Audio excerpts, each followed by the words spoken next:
നിലവിൽ നമ്മൾ ഏതൊക്കെ രീതിയിലാണ് നമ്മുടെ ഒരു എസ്റ്റിമേറ്റ് പ്രിപ്പയർ ചെയ്യാൻ വേണ്ടിയിട്ടുള്ള മെറ്റീരിയൽസിൻ്റെ റേറ്റ് എങ്ങനെയാണ് കണ്ടുപിടിക്കുക എന്നുള്ളത് നമ്മൾ നോക്കി.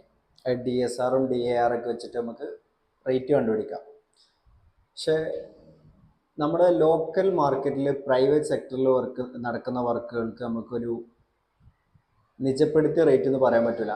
കാരണം അത് ഓരോ കോൺട്രാക്ടേഴ്സും അല്ലെങ്കിൽ ആ എടുക്കുന്ന സ്ഥലത്തിൻ്റെ ഒരു മാർക്കറ്റൊക്കെ അനുസരിച്ചിട്ട് ഇതിൽ വേരിയേഷൻ ഉണ്ടാവാം. അപ്പോൾ ഇതാണ് അതിൻ്റെ ഒരു ബേസ് ആയിട്ട് വരിക. നമ്മുടെ ഒരു ഡി എസ് ആർ റേറ്റ് ആണ് അതിൻ്റെ ഒരു ബേസ് ആയിട്ട് റേറ്റ് വരിക. അതുപോലെ തന്നെ നമ്മൾ എങ്ങനെയാണ് ഒരു സ്കിൽഡ് ലേബറിനെ നമുക്ക് കണ്ടെത്താൻ പറ്റുക എന്നുള്ളതിൻ്റെ ഒരു എക്സാമ്പിൾ നമ്മൾ പരിചയപ്പെട്ടിട്ടുണ്ട്.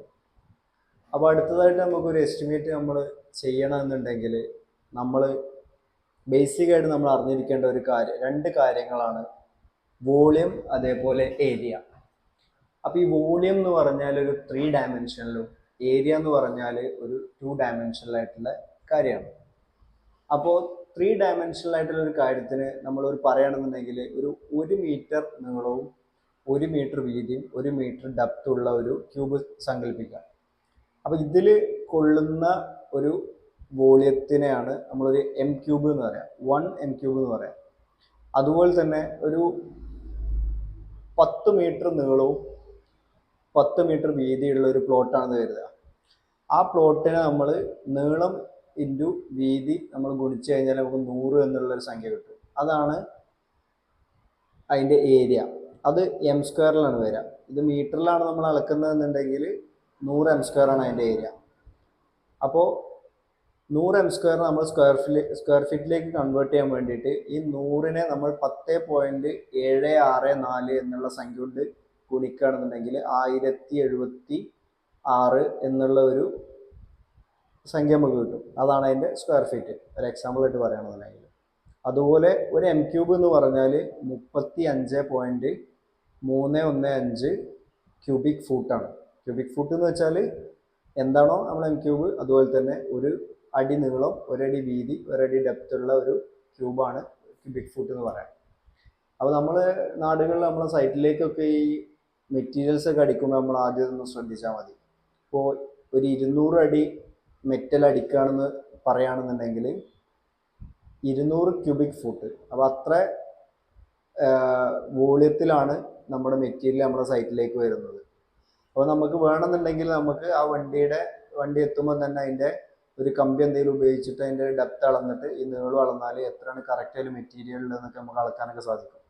സാധാരണ രീതിയിൽ നമ്മുടെ സൈറ്റിലേക്കൊക്കെ എത്തുന്ന മെറ്റീരിയലുകളൊന്നും ഈ പറയുന്ന ഒരു 200 അടി നമുക്ക് ലഭിക്കാറില്ല. പല സാഹചര്യങ്ങൾ കൊണ്ട് ലഭിക്കാറില്ല. അപ്പോൾ അത് നമുക്ക് വേണമെന്നുണ്ടെങ്കിൽ ചെക്ക് ചെയ്യാൻ വേണ്ടിയിട്ട് ആ ഒരു മെത്തേഡ് നമുക്ക് യൂസ് ചെയ്യാവുന്നതാണ്. പിന്നെ ഈ ഒരു വോളിയം അതേപോലെ ഏരിയയും നമ്മൾ മനസ്സിലാക്കി കഴിഞ്ഞാൽ നമുക്ക് ഒരു എസ്റ്റിമേറ്റ് തയ്യാറാക്കുക എന്നുള്ളത് ഈസിലി നമുക്ക് ചെയ്യാവുന്നതേ ഉള്ളൂ. അതിൻ്റെ ഒരു എക്സാമ്പിൾ ഞാൻ ഒരു എസ്റ്റിമേറ്റിൻ്റെ ഒരു സാമ്പിൾ ഫയൽ ഞാനിവിടെ ലിങ്ക് ഞാൻ ഷെയർ ചെയ്യാം. ഒരു ഗൂഗിൾ ഫയൽ ഞാൻ ഷെയർ ചെയ്യാം. നിങ്ങൾക്ക് ഡൗൺലോഡ് ചെയ്തിട്ട് അത് നിങ്ങൾക്ക് നോക്കി പഠിക്കാവുന്നതാണ്, അതുപോലെ ചെയ്യാവുന്നതാണ്.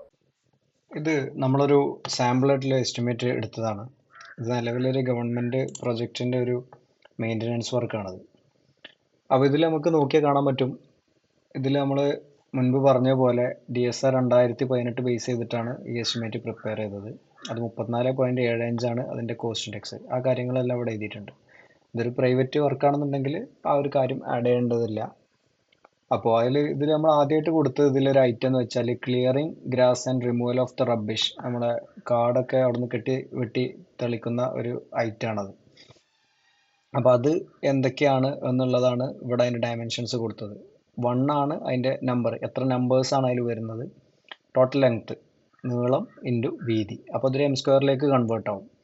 ആ എം സ്ക്വയറിലേക്ക് കൺവേർട്ട് ആയതിനു ശേഷം നമ്മളവിടെ ഒരു ബിൽഡിംഗ് എന്തെങ്കിലും ഉണ്ടെന്നുണ്ടെങ്കിൽ ആ ഒരു ബിൽഡിങ്ങിൻ്റെ ഏരിയ ഈ റബ്ബിഷ് ഒഴിവാക്കുന്നതിൽ നിന്ന് ഡിഡക്റ്റ് ചെയ്യണം. അപ്പോൾ അത് നമ്മളൊരു മൈനസ് വാല്യൂ കൊടുത്തിട്ട് അതിനെ ആ ഒരു ബിൽഡിങ്ങിൻ്റെ ഏരിയ കൊടുത്തു കഴിഞ്ഞാൽ ടോട്ടൽ ഏരിയയിൽ നിന്ന് ആ ഏരിയ ഡിഡക്റ്റ് ആവുന്നതാണ്. അപ്പോൾ അങ്ങനെയാണെന്നുണ്ടെങ്കിൽ നമുക്ക് ടോട്ടൽ ഈ ക്ലിയറിങ് ചെയ്യേണ്ട ഏരിയ കിട്ടുകയും അതിന് നമ്മൾ കണക്കാക്കിയിട്ടുള്ള തുകയും വെക്കുകയാണെന്നുണ്ടെങ്കിൽ അതിൻ്റെ ടോട്ടൽ എത്രയാണ് എമൗണ്ട് എന്നുള്ളത് നമുക്ക് കാൽക്കുലേറ്റ് ചെയ്യാവുന്നതാണ്. അതുപോലെ തന്നെയാണ് എർത്ത് വർക്കും. നമുക്ക് ടോട്ടൽ എത്ര ബിറ്റുകളാണ് വേണ്ടത് എന്ന് വെച്ചാൽ അതിൻ്റെ നമ്പർ നമ്മൾ എഴുതുക. ഇതിവിടെ 3x6 3x2 6 ആണ് നമുക്ക് വേണ്ടത്. 1 മീറ്റർ നീളം, 0.75 മീറ്റർ വീതി, 0.7 ഡെപ്ത്. അപ്പോൾ ടോട്ടൽ എത്ര m³ എന്നുള്ളത് വരും. അതിൻ്റെ ടോട്ടൽ എത്ര എണ്ണമാണോ ഉള്ളത് അത് നമ്മളിവിടെ കാൽക്കുലേറ്റ് ചെയ്തതിന് ശേഷം ടോട്ടൽ m³ നമുക്ക് ലഭിക്കും. അതിനുശേഷം നമ്മൾ അതിൻ്റെ ഒരു m³ വേണ്ട റേറ്റ് കൊണ്ട് മൾട്ടിപ്പിൾ ചെയ്യുകയാണെന്നുണ്ടെങ്കിൽ അതിന് വേണ്ട തുക നമുക്ക് ലഭിക്കും. അതുപോലെ തന്നെയാണ് കോൺക്രീറ്റിൻ്റെതും വരുന്നത്. ഇതിപ്പോൾ ഒരു 148 എന്നുള്ളത് നമ്മുടെ M10 ഗ്രേഡിലുള്ള ഒരു കോൺക്രീറ്റ് ആണ് വരുന്നത്. അപ്പോൾ അതും നമ്മൾ 3x2 അപ്പോൾ 6 നമ്പേഴ്സിന് 1 metre length, 0.65 width, 10 centimetre depth, അപ്പോൾ ഒരു 0.39 m³ എന്നുള്ള ഒരു ക്വാണ്ടിറ്റി കിട്ടും. അപ്പോൾ ഇതുപോലെയാണ് നമ്മൾ എസ്റ്റിമേറ്റ് കാൽക്കുലേറ്റ് ചെയ്യേണ്ടത്. അപ്പോൾ നമുക്ക് വളരെ ഈസിലി തന്നെ നമുക്ക് എസ്റ്റിമേറ്റ് കാണാനും അതിൻ്റെ വാല്യൂ കൊടുക്കാനും ടോട്ടൽ അതിന് വരുന്ന കോസ്റ്റ് കാൽക്കുലേറ്റ് ചെയ്യാൻ നമുക്ക് സാധിക്കും. ഈ ഒരു എക്സൽ ഫയൽ ഞാൻ ഇതിൻ്റെ കൂടെ തന്നെ ഒരു ലിങ്കായിട്ട് ഞാൻ ഷെയർ ചെയ്തിട്ടിടാം.